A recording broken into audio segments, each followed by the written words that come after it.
Okay. All right. This is lesson 1-7, day 7 of unit 2. Sorry, 2-7. And this is sign regression. So I'm going to teach you something new today. We're going to use it to apply some of our trig knowledge, but we're also going to use it as an opportunity to get to know our calculators and to also incorporate some calculus ideas, but using our calculator to help us find them. But, just to start talking about some calculus ideas. And also see, I don't know, some kind of real world applications of what we're doing. So, this is the note sheet. It might have been on the back of this sheet, or I don't know. Just depends. It's available in some different places. You want a graphing calculator today. So, regressions are when we fit functions to statistics, and we kind of try and create a formula, an equation that will model those. So there's things called linear regressions, quadratic regressions, sine regressions is what we're going to be using today. So lots of different ways, depending on the type of behavior you see, it might be more appropriate to use one or another. So on your calculator, we're going to go to the stat menu. So we're going to use some statistics stuff here.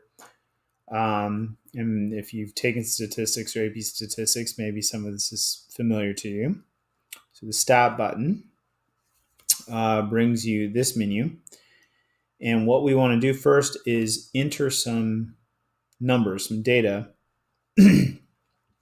So we're going to go to number 1, edit. So that's all listed right here, stat.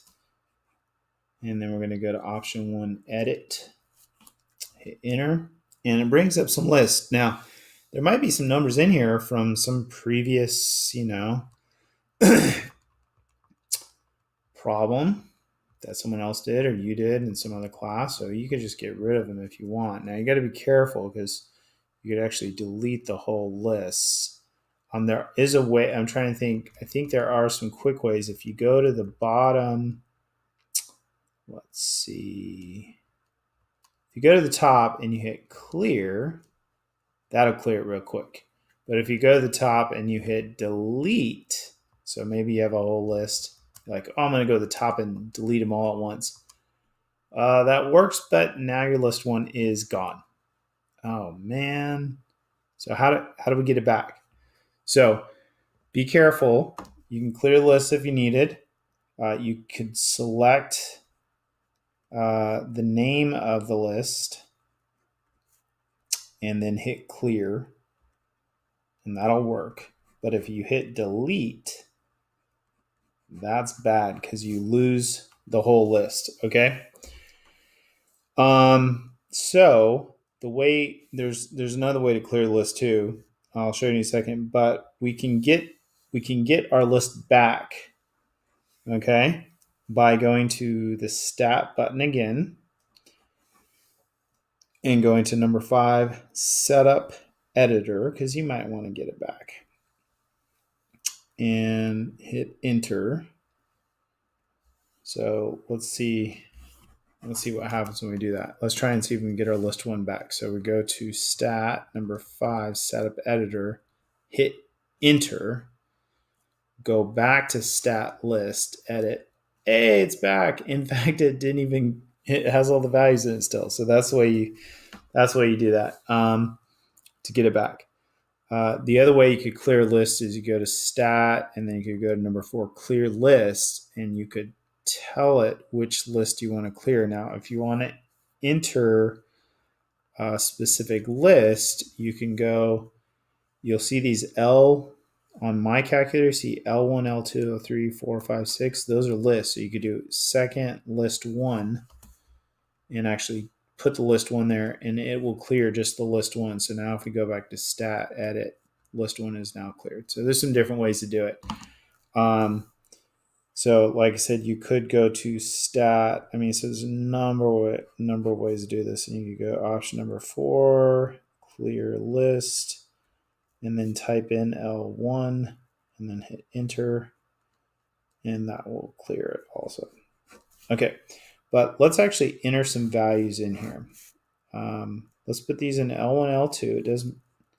So these are going to be times of day, the time of the day, and this is going to be the temperature, okay, for our little example. So we're going to do 1, 4, 10, 14, 20, 22. Now, I could have said 1 a.m., 4 a.m., 10 a.m., 2 p.m., 8 p.m., and 10 p.m. And a lot of times that might be the way that the information is given to you. But when you enter it into your calculator, we need to enter it as 24-hour time. Otherwise, it's going to mess it up. It's not going to be able to tell the difference between AM and PM. And it's going to treat them the same. And it's going to mess up your curve. These are the temperatures: 42, 47, 54, 71, 63, 58. Now, if you were to ever look at a graph of the temperatures over the course of a day, guess what? It's going to look very much like a sine cosine curve. It's going to look very, very much like a trig curve. So it kind of happens a lot of natural phenomenon that we get these sine curves. If you look at, waves in the ocean, if you just look at the tide height, if you tons of things. Okay, so we're going to enter these in. So we got to enter them as 24-hour time. If you don't, you're going to get the wrong answers. So you got to be careful sometimes. So 1, 4, 10, 14, 20, 22. Now double, triple check them. If you mess one of these up, it's going to mess up all your answers or forget one. 42, 47, 54, 71, 63, 58. Now double, triple check these, okay? One of these wrongs and mess everything up. So everything's going to rely on this. So we got those in. So that's how you put them in.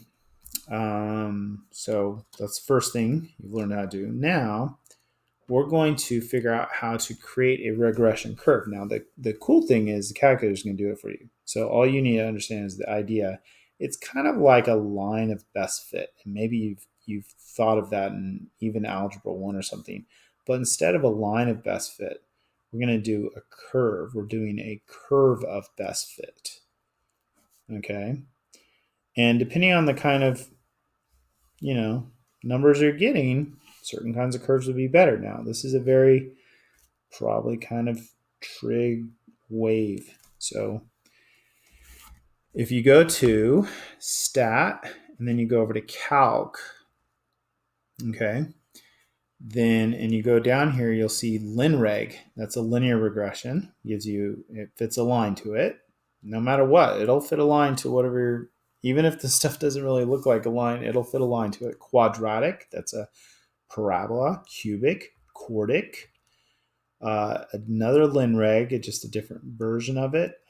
Natural log reg. So some things are kind of natural log graphs. Exponential reg. We definitely have things in real life that are exponential. Power reg. So that'd be kind of like a polynomial. Logistic, which is another type of growth that's a little more realistic. And then last but not least, sine reg. That's the one we're going to use. So we're going to use sine reg, option C. So we're going to do option C, sine reg, which is appropriate for our trig chapter. We're going to hit enter. Okay. After we select it, it's also at the bottom. So the quickest way to get to this, if you're to go back through here, is to go up from the top of the graphic, the top of the list, and you get to the bottom left right away. So we hit enter. Now it brings up sine reg on here. So it brings you to what we call the home screen. So I was just adding some notes for you for reference. You might write these down too. Now, if the information is in list 1 and list 2, that's going to be really convenient. Okay, we refer to those as the default lists, and that's what your calculator will assume. If you don't tell it what list, if we just hit enter, It's thinking, and there it is. There's your sign regression. Now that's going to be based off of list 1, list 2. Now, if it's not in list 1, list 2, then you need to tell it which lists. Now, if it is list 1, list 2, you can tell it. Now, the way you do it is you select list 1, list 2. You get put a comma between them. So you say second L1, comma, second L2. Now, if you don't put those, that's what SignReg is going to do. It's going to pick L1, L2. But if it's any of the lists, you got to tell it which lists. And the order matters. So you hit enter. It's going to give us the same answer it gave us before. Now, so the way to, if it's in another list, you have to type in the list, like L sub 2, comma L sub 3, and then hit enter. And then the way you get those lists is by doing second. The number 1 button gives you L1. The number 2 button gives you L2. The number 3 button gives you L3. Number 4 button gives you L4, and so on. Okay? So that's how you do that. Now, after you get this, I want you to write all this down, which is the most tedious part of this. SignReg. I want you to write the whole thing down. First of all, it tells you what the equation is. It's giving you a sine curve that has a bunch of things happening to it. It has a vertical shift, has a horizontal shift, has a period change, and has an amplitude change. So this will give you any kind of sine curve, but it's going to fit one to your numbers. It's going to shift it up, down, change the period, change the amplitude to fit it the best way. Now, the values of these coefficients are then given to you below it, and I want you to write all these numbers down. Because if you mess this up, guess what I'm going to do on your test? I'm going to type these in and see if your answers are right and only dock you off some points. Now, some of you guys' calculators, if you use other TIs or other brands, these might be a little bit off. And that's another reason you want to write these down, okay? So that I can check your answers, even if you did it correctly. I'll know what different brands give me for questions I'm going to give you on tests, okay? But my answers on homework and stuff are going to be based off this TI 83. So I want you to write that down on your homework and box it, okay? That's going to tell me if you did all the first stuff right. Now, after that, if you got this wrong, you can still get the other stuff right. So what we're going to do now is we want to graph it because we want to do some like calculus on it. And so what we could do is we could go in and type this equation in with all these numbers in the right places into our Y menu. It sounds horrible. So guess what? There's a shortcut, and you're going to want this shortcut, okay? So the way you do it is we're going to go to the Y menu, okay? And we're going to go to vars, which is something we've been using as shortcuts before. And we usually get, then we usually go over to Y vars, but we're not going to go over to Y vars this time. We're going to go to number 5, statistics, which makes sense because that's what we're dealing with right now, statistics. So if you go to statistics, then you're going to go over to equation because we just came up with this equation from statistics. And then we're going to pick option 1, regression equation. So after you've created the regression equation, it's stored in the memory. And this will access the last regression equation that was calculated. Okay, and then you're going to hit enter. So if you do that, look, it just pasted that. It pasted this into the Y menu with all the numbers in the right spots. In fact, it's showing more accuracy of numbers. Just imagine having to type all that in. And now it's done for you. So you definitely want to use that. Okay, so that's a nice little trick. Now we're going to graph this. Now, before you ever graph anything, we haven't been graphing for a little while since last chapter, but we always go to window first. Okay, always go to window. And if you have any idea what the window should be, then you should enter it. Now, since we're talking about hours in a day, we should probably say 0 to 24 for the X. Now, I don't really know what the Y values are going to be. You could kind of guess here. You could be like, oh, the biggest one's 71, so I'm going to put 71 here. Well, not necessarily. when it fits a curve, it might fit a curve that goes might go over 71, and the lowest value might not be 42. Now, I kind of like seeing the x-axis anyway, so I might say 0 for the min, or even -1. And for the max, yeah, maybe 80 would be good. The other way you can do it is you could do zoom fit. Okay, so you could do this. Oh, now if you get something that looks very flat, something went wrong. The good news is you don't have to really redo anything. Right now, we need to be, for these problems, because now we're doing, has to be in radian mode. Okay, so we have to be in radian mode for these problems. Okay, it's assuming radian mode. Otherwise, you're doing degrees right now, and it doesn't look right. So go back to mode, go to radian, and guess what? Everything is perfect. The regression equation is correct. Don't have to do anything. Just go back and hit the graph button, and you should get something that looks a lot more like a sine cosine curve. Okay. Now the other way you could do it is you could go to window, put 0 to 24, and then you could go zoom fit, which is the last option, zoom 0, and it pre-calculates the y values and fits the y value so it fits the graph perfectly, which is cool. But you know what? Honestly, I kind of like, and you could go back to window and see what the window was, but I really do kind of like seeing the x-axis, and I like to go at least a little bigger than the highest point. Just it's easier to work with. So, I mean, but that is a cool trick. If you have no clue how big the graph's going to be, you could do zoom fit. It does backfire if your graph gets really big, because then it gives you a huge looking graph that might be hard to see important stuff on. So let's write some little notes down here. We're going to go to window, always go to window, and we're going to say x min is 0 and x max is 24, because this is a word problem and we're dealing with hours in a day. So that makes sense. If we're doing days of the year, I'd say 0 to 365. Then you could go to zoom, and you could do that option I just told you, zoom fit, okay, which is option 0. And what that does is it calcs the y's to go with your x's. So it does depend on you putting in appropriate x's from your window. Okay.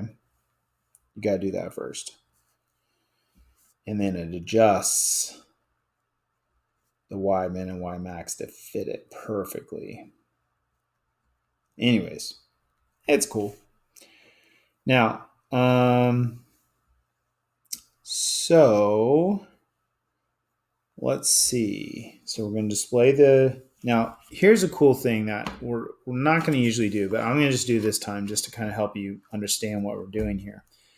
We can actually display our statistics numbers on here, and they're not going to fit this graph perfectly. The way you do this, and usually I'm not going to do this because it potentially causes a problem. Go to stat plot, go second y equals stat plot, turn the first one on, or hit enter on it, turn it on. You can decide what kind of statistics graph you want. We're going to do a scatter plot, which is the first one, which is pretty common. And then you want to pick list 1, list 2 if that's where your data is.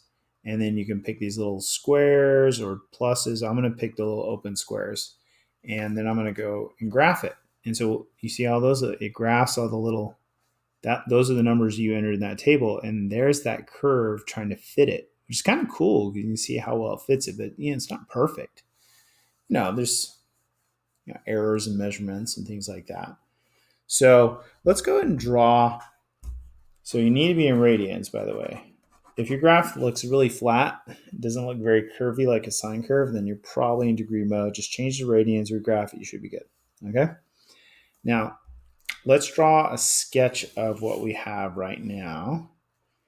And just a rough sketch. And this is time. This is temperature. This is 24 hours. This is 0. Okay, we can even put the little square things here. We never need to do little squares again in my class. I just thought it was a cool thing to show you. Okay, So honestly, let's go and turn that off right now, because what's going to happen is if we delete the list one, list two, and don't turn off that stat plot, it's going to cause an error anytime you try and graph anything. So anytime you try and graph something and get an error, one of the first things you should probably do is go to stat plot, and if any of these are turned on, turn them off, because that causes problems. So now if I regraph it, it graphs it without the little scatter plot. Okay, so so we go to so the stat plot, that's something that was just for fun, but let's not do that in the future. But if you do use this calculator for a statistics class, or you borrow from a friend that used it for statistics class, this could be an issue. So turn them off when you're not using them, at least. Okay, now we could, so I'm going to ask you guys some questions like, when was the temperature at least this much, or what was the lowest temperature, what's the highest temperature? So we can do all this stuff that we've done some stuff like this in the last chapter. We go second trace, calculate maximum. I want the maximum between 0 and 24, and it looks like it's around 15. I'm just guessing because that's 0 to 24, and it's actually at 16. That's the time, and that's the max temperature, right? So, I mean, we could even say, all right, the max temperature is 16.004581, comma 69.330086. And now the way I'd answer that question, I'd say the maximum temperature is 69.330 degrees, whatever, Celsius, Fahrenheit, at times 16.004 hours, or 4 p.m. or something. But I don't need you to change things back to minutes and stuff. I mean, that's not that difficult. We could find the minimum temperature. Second, calculate minimum. 0 to 24. It looks like it's around maybe 3 a.m. or 2. It's at 2.746 hours, and the minimum temperature is 42.782.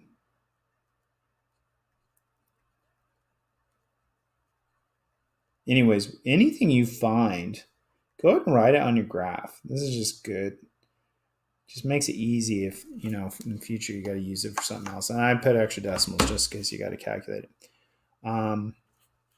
Anyways, on the homework, so the homework is on a separate sheet. What I'm giving you is 4 sign regression problems. So they're a bit of, it takes a bit of work to enter the information and get the equation and paste it. I'm only giving you 4. What you might want to do is store each equation in y1, y2, y3, y4, and turn them off, so that if you get stuck on anything here, that you still have the equation and you don't have to redo it, like tomorrow when we go over the homework or something like that. Okay, so why don't we go ahead and start the first one together? All right, let's go and just start the first one together. Let's see if we can enter the information. Now, this first one's a little hard because it's the days of the year. Now, I'm giving the days of the year, but that's going to be hard to answer some equations. Find the hours of daylight on July 4th. Now, one way to do July 4th is to be like, well, it's between here, and if June 19th is the 170th day, well, how many days are in June? Add that to 19, figure out the difference, and then add 4 to that, and then you can figure out what July 4th is. Otherwise, you could, I don't know, I always forget that trick of like using your knuckles or to figure out how many days are in each month. In January, there's 31. In February, there's 28, unless it's a leap year. Let's go ahead and just assume it's a regular year. And now we're at a total of 59 days. January, February, March, there's 31 days. So at the end of March, we're at day 90. No, not 90. Day 90. March, April, there's 30 days. May, there's 31. June, there's 30. July, there's 31. August, there's 31. September, there's 30. October, there's 31. November, there's 30. December, there is 31. So at the end of April, we're at day 120. At the end of May, we're at day 151. The end of June, we're at day 181, which means July 4th would be day 185, right? It'd be 185. See that? End of July, we're at 212. At the end of August, we're at 243. The end of September, we're at 273. At the end of October, we're at 304. At the end of November, we're at 334. And the end of December, we're at 365. Perfect. Anyways, you can use that to help you. I'm not going to make you do that kind of stuff on a test, but I don't know. It's good practice right now. Okay, so we got to enter this information in. So we're going to go to Y, now, what you could do, like I said, is if you're like, well, I created all this, I did all this work, I don't want to have to redo the list or redo this. You go to the equal sign and you hit enter and it turns it off. And then you can go down here and put your next one here and keep this one turned off while that one's on. And you get a bunch in here and turn them all off except for one at a time to do work with. Okay. So now I'm going to go to stat, edit, and I'm going to get rid of this information. So the quick way is to go to the list name and hit clear. Don't hit delete though, and then hit enter. That's the quick way. Otherwise, you're going to lose your list if you do delete. Or you can just delete each entry. So we need to do 79, 170, 262, 353, 365. And then hours of daylight, 12, 14.5, 12, 9.5, and 10. Double, triple check these, because if one of these is off a tiny bit, it's going to throw off all your answers. So just make sure these are all correct. Okay, so then we're going to go to stat. We're going to go to calc, go up from the top to get to the bottom list, sign reg. If they're in list 1, list 2, you can just hit enter. And then it's going to calculate. Now, I want you to write this down, all of it. You don't have to show a lot of work on these problems, okay? So we're going to go and write these down. Write this down. Okay, write everything down that they gave you. And this will help you figure out why your answers are all off. And it'll help me figure out how to give you partial credit on a test, because I'm going to have to retype these in. And even these values are stored more accuracy inside your calculator. But I need to type in as much as I can to get my answers to be as close to yours as possible to give you full credit for most of the stuff that you did. So just write all this down. It's a little tedious. Just carefully write it all down. Okay, so this is the first thing you got to do. Okay, now let's graph it. We go to y equals, you go down here, go to vars, number 5 statistics, go over to equations, reg equation, number 1, it pastes it in there, go to window, now we're dealing with days of year, so it's going to be 0 to 365. Y min could be -1. Hours of daylight. Well, 24 is for sure the most hours of daylight. And you might be, oh, there's never 20. Well, I took a cruise to Alaska a couple years ago in June, and it felt like it never got dark. But according to this, I don't know, maybe 16 will be the most or something. We could always adjust it, or you could do zoom fit. So graph it. Should look like a nice curve. If it looks all flat, you're in degree mode. Change it to radians, regraph it. You don't need to redo anything else. So there's that. Now I want to sketch at this somewhere. Just a sketch somewhere. Okay? Just a sketch. 365. And if your sketch is wrong, then that'll also tip me off that something's off. Okay? So I got a little sketch. And then it says find the hours of daylight on July 4th. So we figured out that that's day 185. Now there's two ways to do this. You could go on here, second calc trace value, type in 185, and it tells you right there that, so you could do second trace calculate number one value, right? And then you put in x equals 185 and you hit enter. I'm just writing these down for you if you want these as a reference. If you remember, we get 14.452685.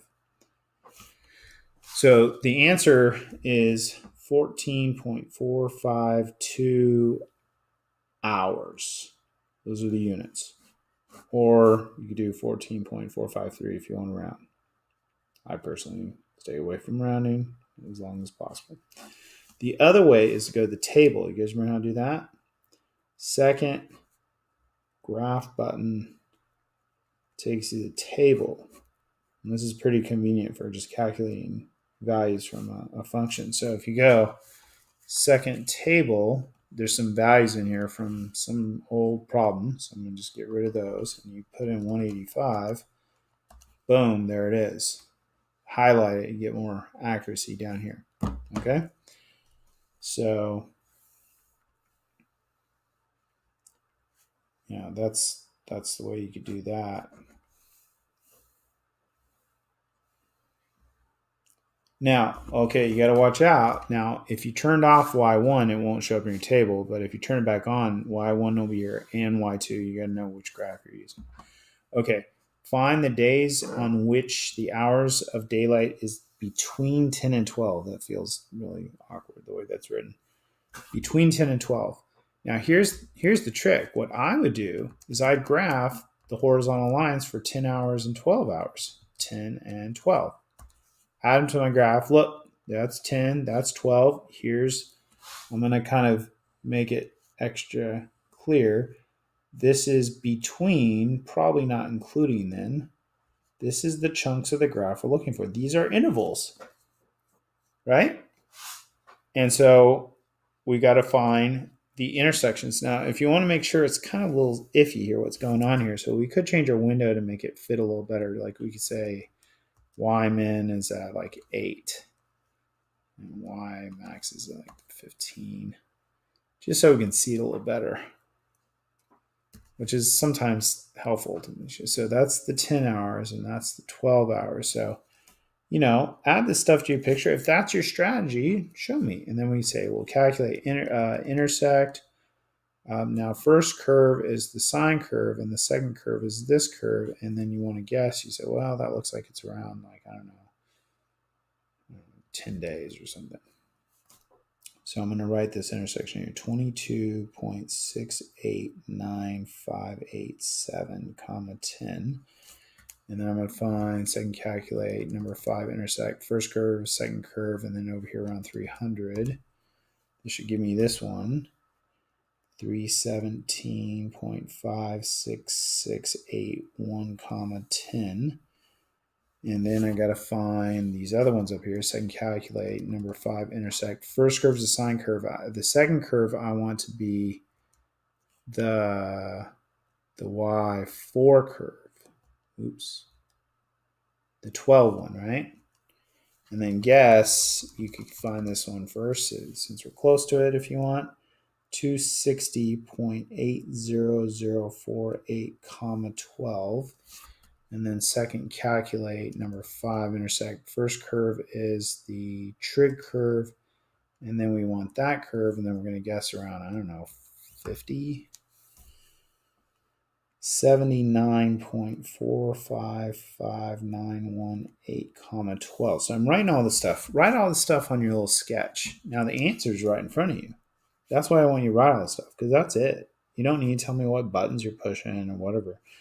The answer is parentheses 22.689, comma 79.455 union 260.800, comma 317.566 And there's got to be units. These are days.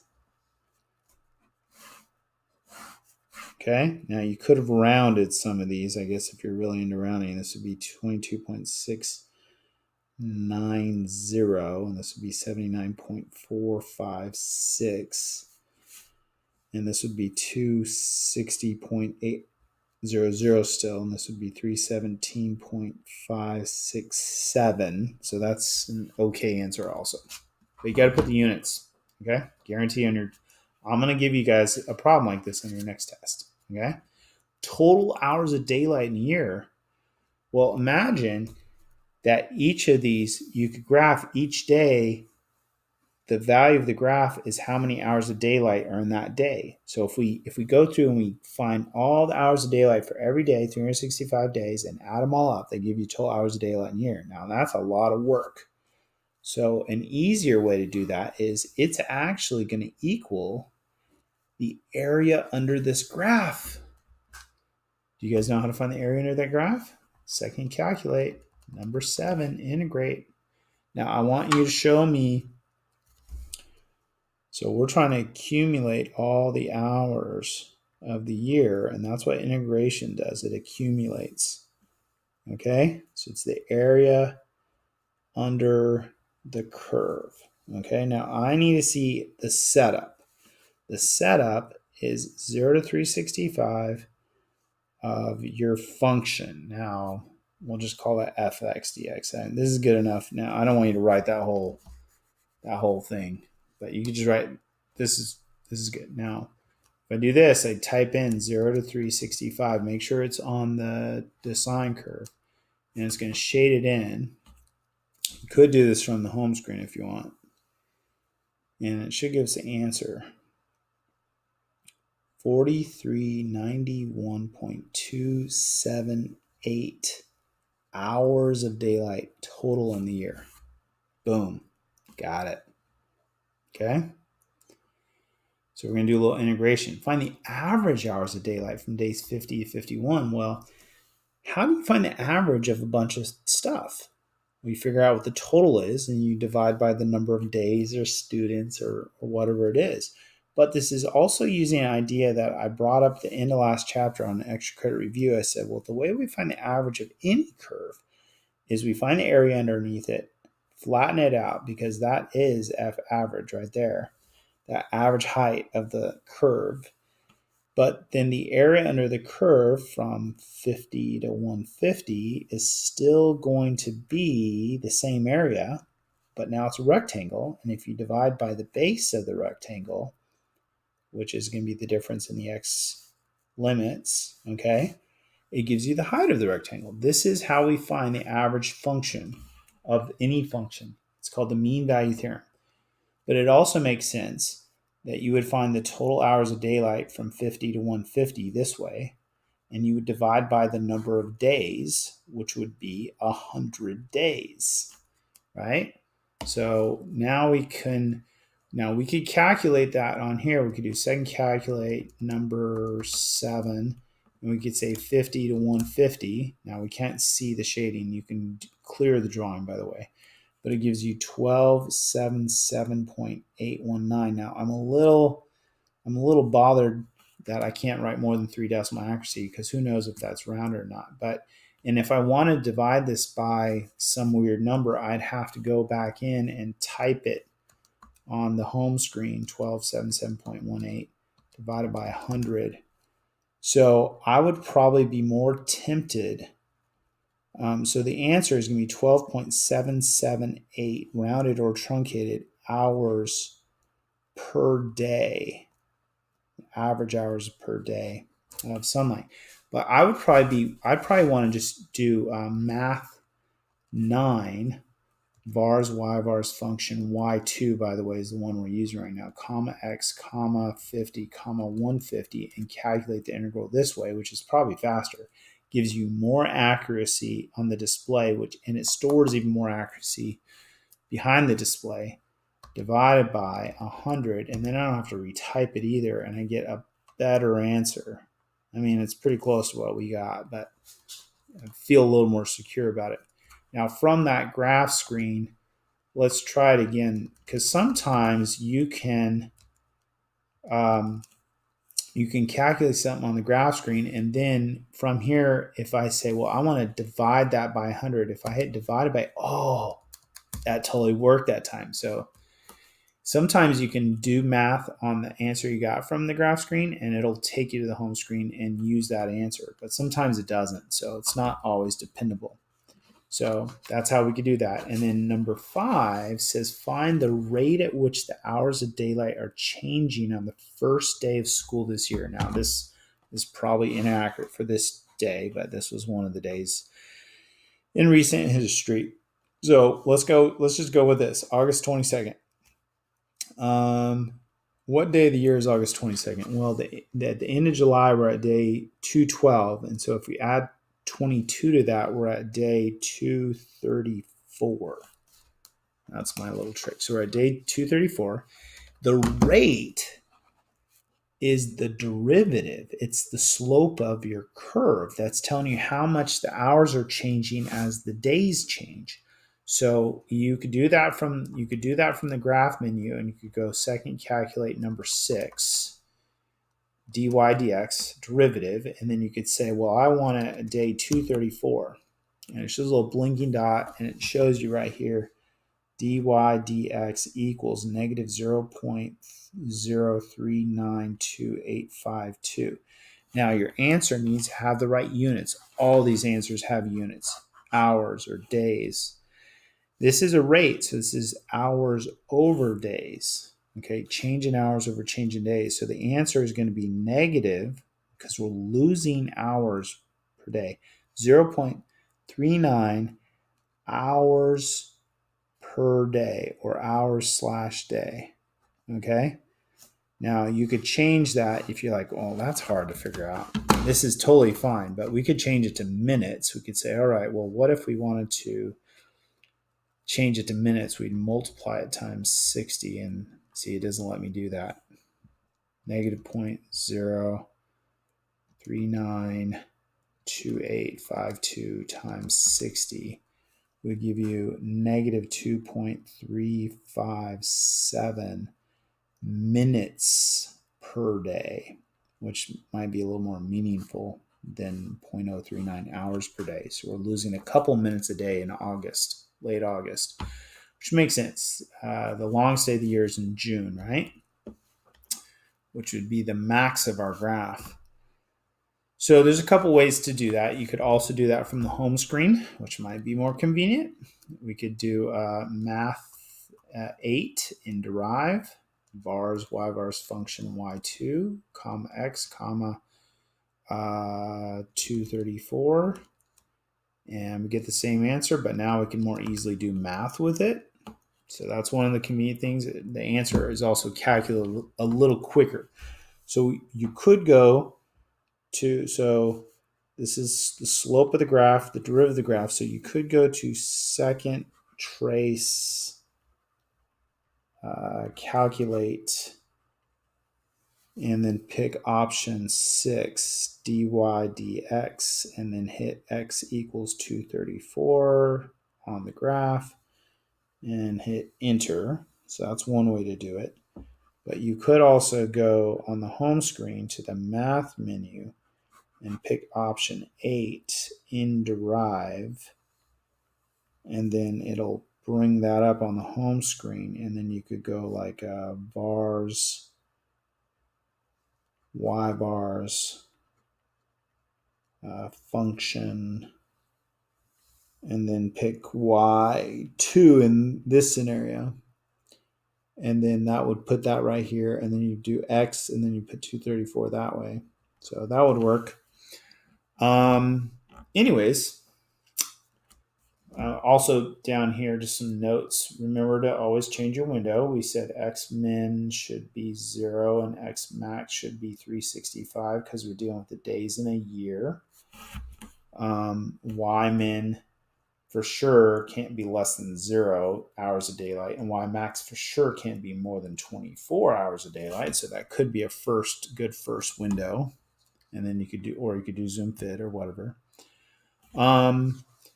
Anyways, You guys try these other ones. We're definitely there's a couple questions on here like number 8.